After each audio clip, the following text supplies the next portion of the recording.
Olá amigos, sejam bem-vindos às Notícias Proféticas.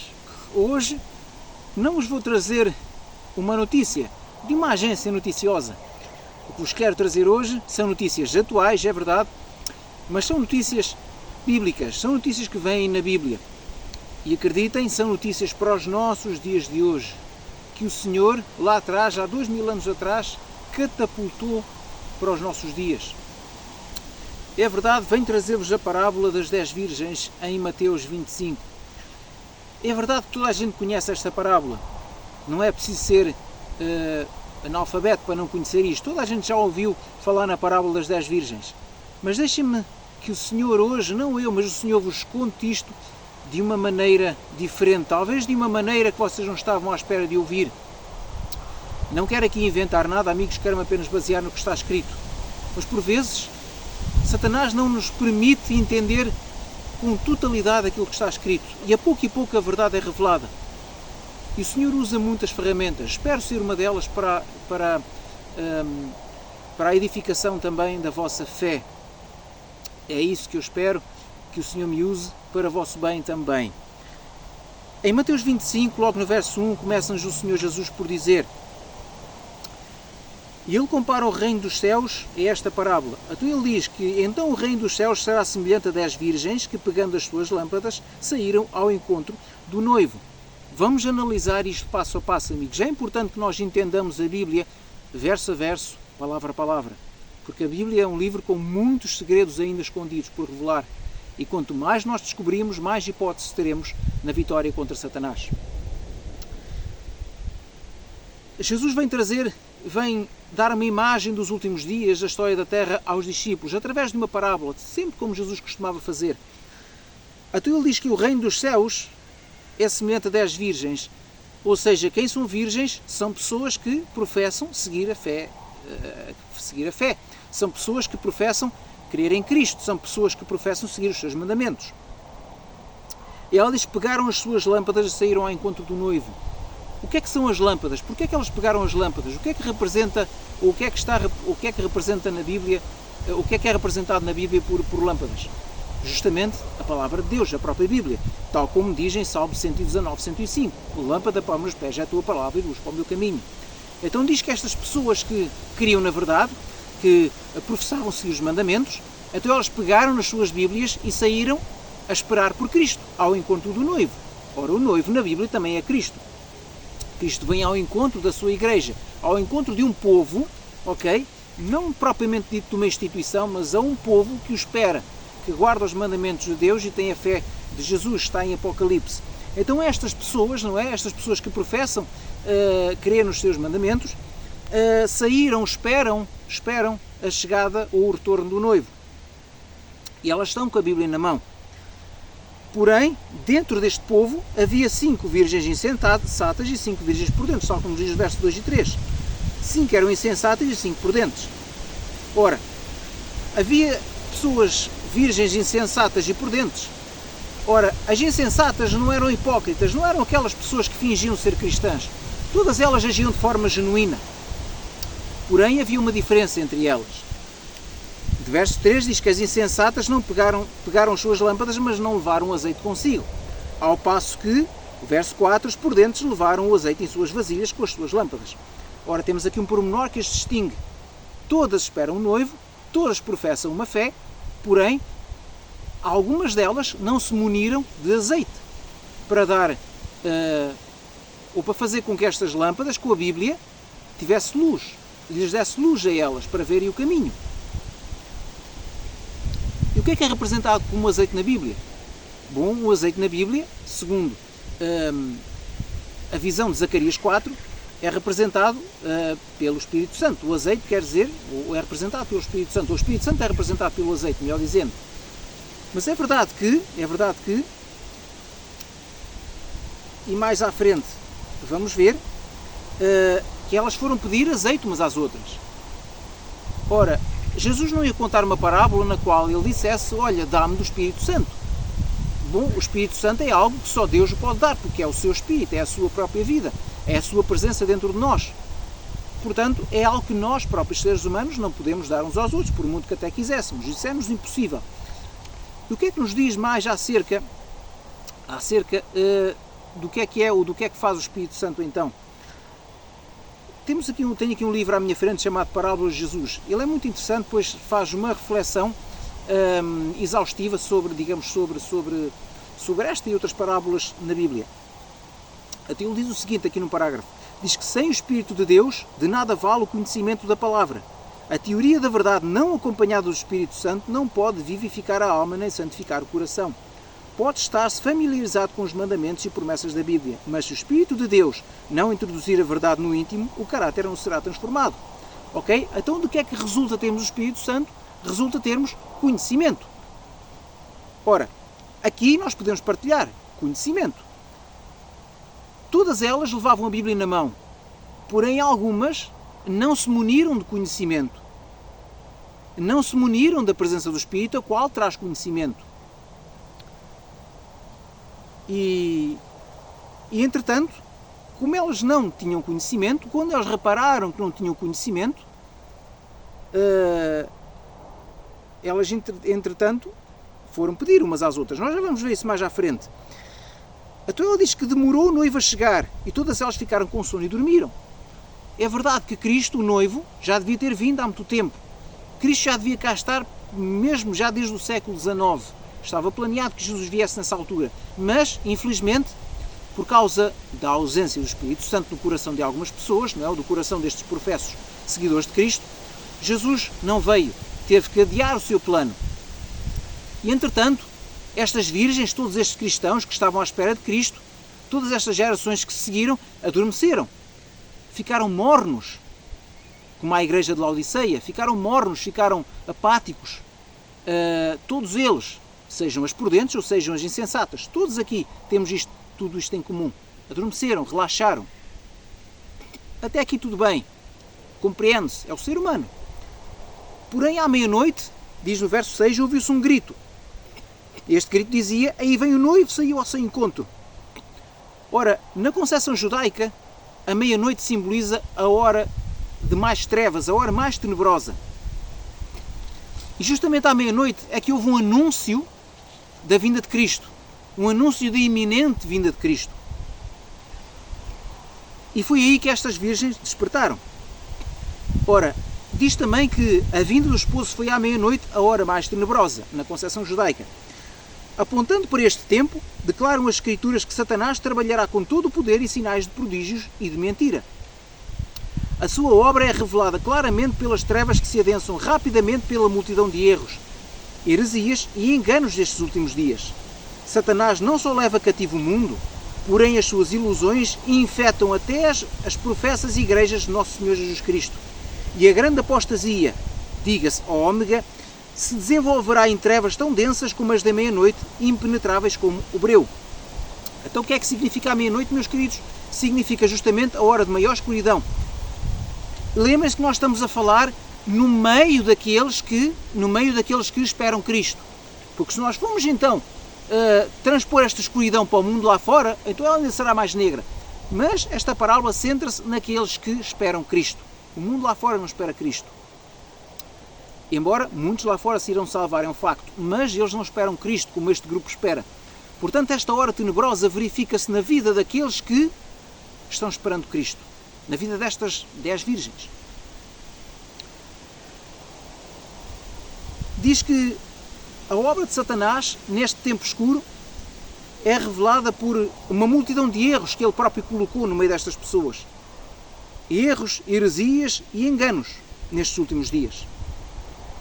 Ora, então esta escuridão, no meio de tantos erros, de tantos enganos, ouviu-se um clamor, ouviu-se algo que despertou a atenção das virgens, que despertou o seu sono, a sua letargia espiritual, que todas estavam vivendo.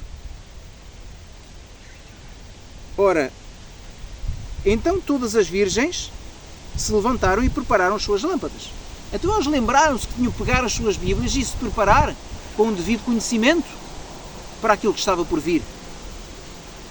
E as insensatas disseram às prudentes, dai-nos do vosso azeite porque as nossas lâmpadas se apagam. No verso 8. Ora, lá está.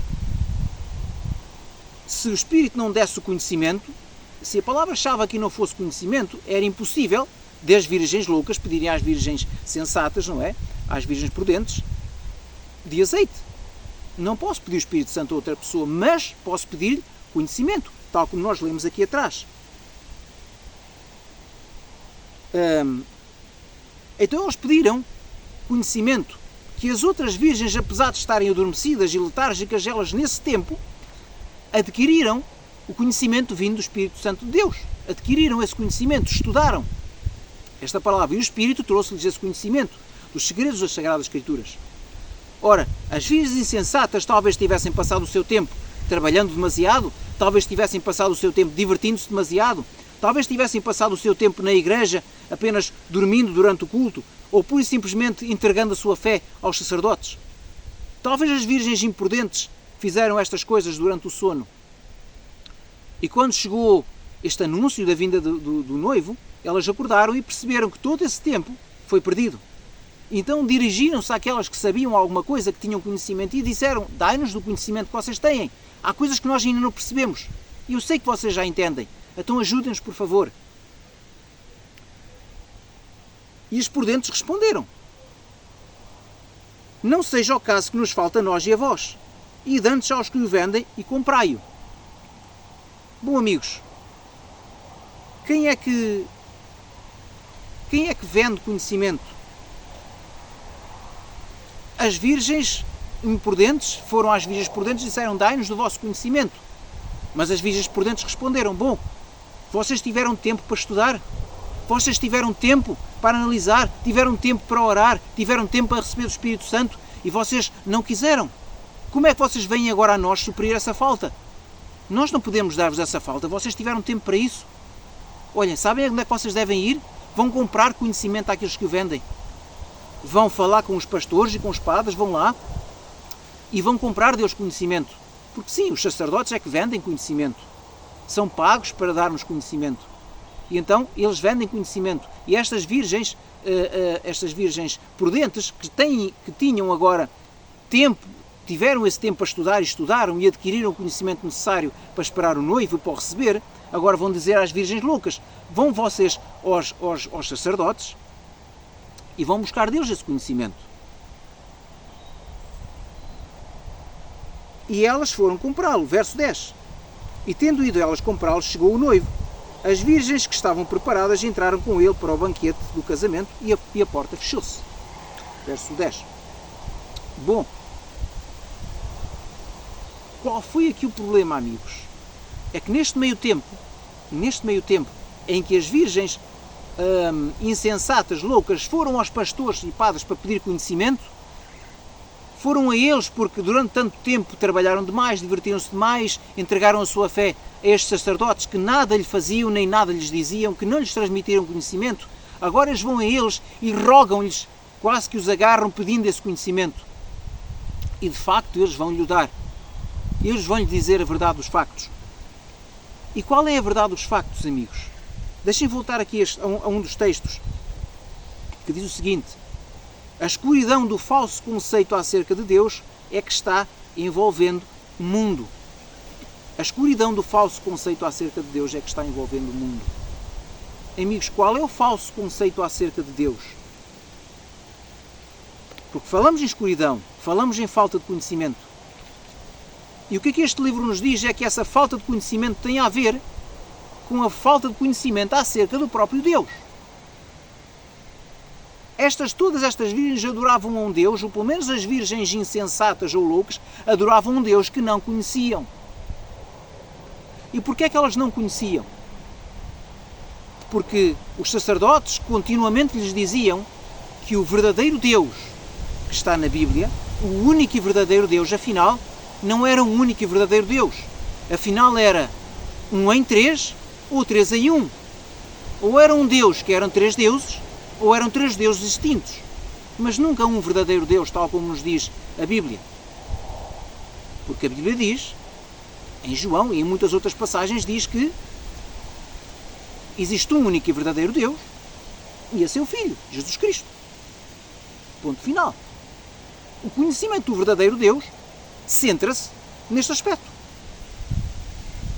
Mas os sacerdotes continuamente diziam a estas virgens: olhem, não são um Deus, há 3 deuses.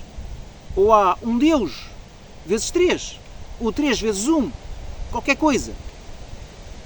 Este assunto a mim dá-me nós no cérebro, que eu nem mesmo consigo entender esta doutrina chamada, ou que chamaram de Trindade. Eu não consigo entender isto, amigos. Bom, mas muitos destes fiéis e cristãos que esperavam Cristo, na realidade foram sendo enganados com esta escuridão, com esta falta de conhecimento bíblico. E quando na realidade perceberam que o noivo era verdadeiramente o Filho de Deus, elas pensaram: bom, agora não tenho conhecimento. E foram aos seus devidos sacerdotes para lhe pedirem, para realmente lhe esclarecerem sobre este assunto. Mais tarde, depois já da porta se fechar, e que porta que foi esta se fechou, foi realmente a porta da graça. Ou seja, o limite para que toda a humanidade tivesse o conhecimento devido de Deus e se arrependesse. A porta da graça se fechou. E então estas virgens loucas, agora já com o devido conhecimento, vieram e chegaram e clamaram pelo Senhor e disseram, verso 11, mais tarde chegaram também as outras virgens dizendo: Senhor, Senhor, abre-nos a porta. E o que é que o Senhor respondeu? Elas chegaram ao Senhor e disseram: Senhor, já temos o conhecimento que precisamos para te encontrar. Já estamos prontas para ti agora. Mas olhem o que é que Cristo lhe respondeu. Ele, porém, respondeu: em verdade vos digo que não vos conheço. Meus queridos, imaginem que o vosso cônjuge, o vosso noivo, ou a vossa noiva, o vosso marido ou mulher, um dia chega à casa e se vira para vocês e vos diz: eu não te conheço. Eu já não te conheço mais. Para mim és um estranho. Vocês viveram 10 anos, 20, 30 anos, 40 anos de casamento e um dia mais tarde, a um dia qualquer, vocês ouvem do vosso cônjuge: não te conheço. Após tantos anos de casamento, após 10, 20, 30, 40 anos de igreja, muitas pessoas vão ouvir da parte do Senhor: não te conheço. Porquê? Porque nunca te relacionaste comigo. Passaste anos e anos sem te relacionares comigo. Passaste anos e anos morno. Não me ligaste nenhuma. Deste ouvidos a erros e heresias trazidas por Satanás, como nós lemos há pouco. E agora, tarde demais, tu vens bater-me à porta quando tiveste tempo para isso. Quando tiveste tempo para adquirir conhecimento. E agora eu digo-te: não te conheço. E é verdade, provavelmente estas virgens responderão: mas Senhor, nós pregámos em teu nome, nós expulsámos demónios em teu nome, nós em teu nome fizemos maravilhas, fomos à igreja, professámos que queremos os teus mandamentos, e o que é que se passa? Mas o Senhor diz: eu não vos conheço.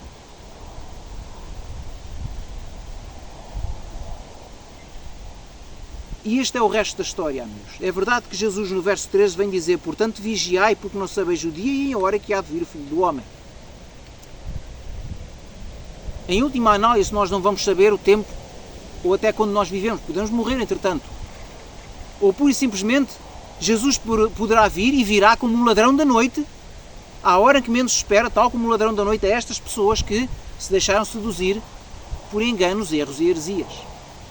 Como um ladrão da noite. Portanto, nós não sabemos o dia e a hora que o Senhor há de vir, porque Ele virá como um ladrão da noite àqueles que estão enganados, àqueles que vivem nas trevas e na escuridão. Agora deixem-me contar-vos o resto da história, amigos. Eu não quero aqui inventar nada. Mas a mesma autora que escreveu este livro, Parábolas de Jesus, também noutro livro vem dar um fim muito negro a esta parábola. Quando realmente as virgens insensatas perceberam que já não têm hipótese alguma, perceberam que foram tarde demais, perceberam que durante anos foram enganadas por os seus sacerdotes, que não lhes contaram a verdade, que lhe omitiram a verdade e em seu lugar deram-lhe filosofias vãs, enganos, erros e heresias, como nós lemos há pouco. Quando elas perceberem que perderam a salvação por conta dos enganos dos sacerdotes, sabem o que elas vão fazer, amigos? Vão fazer o impensável. Vão voltar atrás, vão a esses sacerdotes, àqueles que vendem conhecimento, e vão matá-los. Vão se lançar ao seu pescoço, ou seja lá como for, e vão tirar-lhes a vida. Com raiva, ódio e cólera contra estes homens que por causa das suas mentiras fizeram com que elas perdessem a salvação. Meus caros, o fim dos tempos é um fim negro, são trevas. E pessoas que hoje são civilizadas, pessoas que hoje vão à igreja, que são corretas, que são politicamente corretas, que professam crer nos mandamentos, daqui a poucos anos vão se lançar ao pescoço dos sacerdotes e vão cometer assassinatos, provavelmente em massa. Então, meus queridos, está na hora de nós largarmos as vãs filosofias, as doutrinas de demónios, como a Bíblia chama, e de crermos no verdadeiro Deus. Porque a Bíblia em lado nenhum nos vem dizer que existe uma multiplicidade de deuses. Não diz, amigos. E se vocês vão procurar exaustivamente um verso que parece que diga aquilo, amigos, temos N versos, muitos deles dizendo quem é o verdadeiro Deus e quem é o seu Filho. Tem muitos versos dizendo que só há um Deus e o seu Filho, Cristo Jesus. Portanto, estamos a falar de 50 versos para um ou dois. Ora, a Bíblia não se contradiz, amigos. Isto é certo. Não há um ponto na Bíblia que seja contraditório. Agora é verdade que, infelizmente, muitas das pessoas que traduziram a Bíblia, uns acrescentaram coisas, outros tiraram coisas, outros simplesmente pontuaram mal as coisas de modo a induzir-nos a erro. Parece estranho o que vos estou a dizer, amigos. Estudem e investiguem. É só a única coisa que vos peço. Não estou aqui para enganar ninguém, amigos. Como eu vos disse ao início, quero ser uma ferramenta na mão do Senhor para a vossa edificação espiritual. Não estou aqui lutando contra nenhuma organização, contra ninguém especial. Não tenho nada que fazer isso, amigos. A justiça está nas mãos de Deus. Ou nas mãos de Cristo. Deus também deu a Cristo o juízo. Bom, Cristo irá julgar as pessoas. Não sou eu que o faço. Eu estou apenas transmitindo aquilo que a Bíblia nos diz. Estamos apenas, eu em conjunto convosco, estamos apenas cavando um pouco mais fundo nas palavras do nosso Senhor Jesus, que elas são praticamente inesgotáveis. Então, meus queridos, parem para pensar um pouco e vão estudar por vocês próprios. Não com vídeos do YouTube, não com sacerdotes, mas ajoelhem-se e peçam este mesmo Espírito que aqui está escrito na Bíblia, o Espírito Santo, ok? Peçam que Cristo habite dentro de vós e o Senhor vai-vos dar a conhecer a verdade. Vai-vos dar a conhecer a luz no meio das trevas. E assim vocês terão condições, por meio de Cristo, vocês terão condições de serem virgens prudentes. Amigos, me despeço, querendo mais do que tudo e acima de tudo a vossa salvação, a minha e a vossa, em Cristo Jesus. Desejo que o Senhor vos guarde, vos abençoe e vos ilumine com a luz do seu Espírito. E até à próxima.